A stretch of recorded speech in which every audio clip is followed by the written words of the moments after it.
यस्याज्ञया भवति संवृतकालचक्रो गोविन्दमादिपुरुषं तमहं भजामि धर्मोतपामनितयश्रुतयस्तपांसि ब्रह्मादिकीलपतकामदयश्च जीवाः यद्दत्तमात्रविभवः प्रकटप्रभावा गोविन्दमादिपुरुषं तमहं भजामि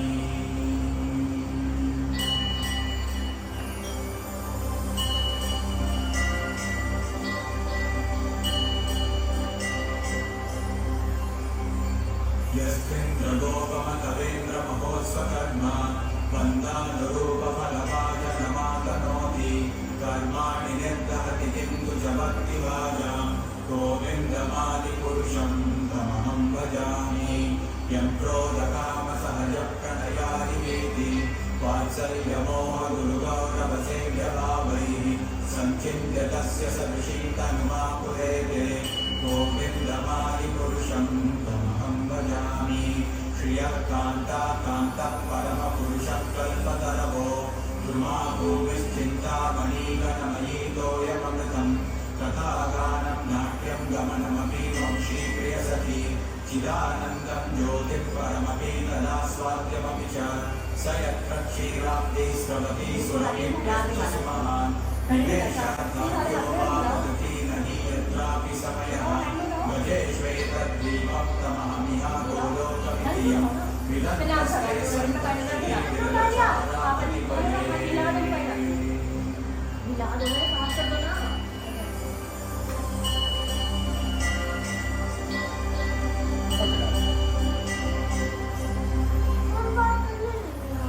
ईश्वरः परमः कृष्णः सच्चिदानन्दविग्रहः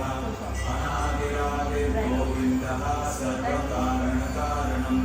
चिन्तामणिप्रकटसद्मसुकल्पवृक्ष लक्षागतेषु सुरवीरविपालयन्तं लक्ष्मीसहस्रशतसम्भ्रमसेव्यमानं गोविन्दमादिपुरुषं तमहं भजामि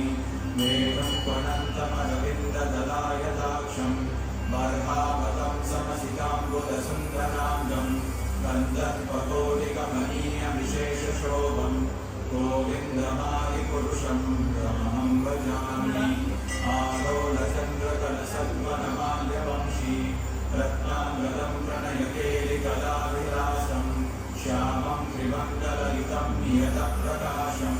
गोविन्दमादिपुरुषं तमहं भजामि अङ्गानि यस्य सकलेन्द्रियवृत्तिमन्ति पश्यन्ति पान्ति कलयन्ति चिरं जगन्ति आनन्दचिन्मयसदुज्ज्वलविग्रहस्य गोविन्दमादिपुरुषं तमहं भजामि अद्वैतमच्युतमनादिमनन्तरूपं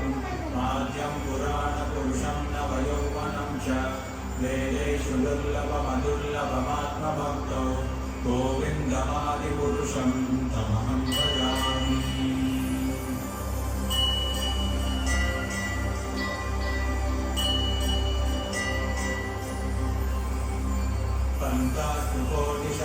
पन्तास्तुकोटिशतवत्सरसम्प्रगम्यो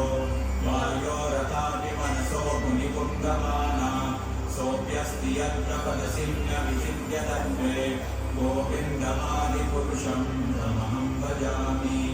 एकोऽप्यसौ रचयितुं जगदण्डकोटिं यच्छक्तिरस्ति जगदण्डचयाय दन्तः अण्डान्तरस्थपरमाणुचयान्तरस्थं गोविन्दमादिपुरुषं तमहं भजामि यद्भावभावितधियो मनुजास्तथैव सम्प्राप्य रूपमनिवासनयानभूषाः सूक्तैर्यमेव निगमप्रतितैस्तुवन्ति गोविन्दमादिपुरुषं तमहं भजामि आनन्दचिन्मयरसप्रतिभाविताभिः काविर्यमेव निजरूपतया कदाभिः गोलोकनेव निवसत्यखिलात्मभूतो गोविन्दमादिपुरुषं तमहं भजामि प्रेमाञ्जनच्छुरितभक्तिविलोचनेन सन्तः सदैव हृदयेषु विलोकयन्ति यं श्यामसुन्दरमचिन्त्य गुणस्वरूपं गोविन्दमादिपुरुषं तमहं भजामि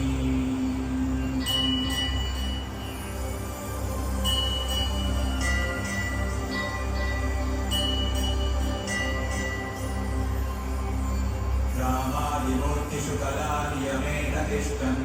नानावतारमकरोत् भुवनेषु किन्तु कृष्णः स्वयं समभवत् परमः पुमान्यो गोविन्दमादिपुरुषं तमहं भजामि यस्य प्रभाप्रभवतो जगदण्डकोटिस्वशेषवसुधानि विभूतिभिन्नं तद्ब्रह्मनिष्कलमनन्तमशेषभूतं गोविन्दमादिपुरुषं तमहं भजामि मायावियस्य जगदण्डशतानि सूते त्रैगुण्यतद्विषयवेदविधायमान सत्त्वाबलं विपदसत्त्वं शुद्धसत्त्वं गोविन्दमादिपुरुषं तमहं भजामि आनन्दचिन्मयरसात्मकया मनस्सु यः प्राणिनां परिमलं स्मरतामुपेत्य लीलापुरुषं तमहं भजामि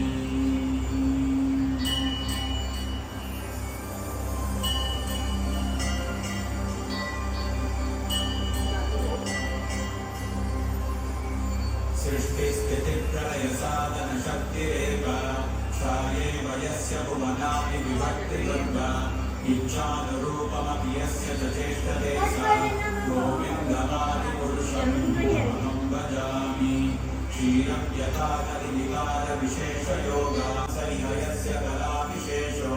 गोविन्दमादिपुरुषं तमहं भजामि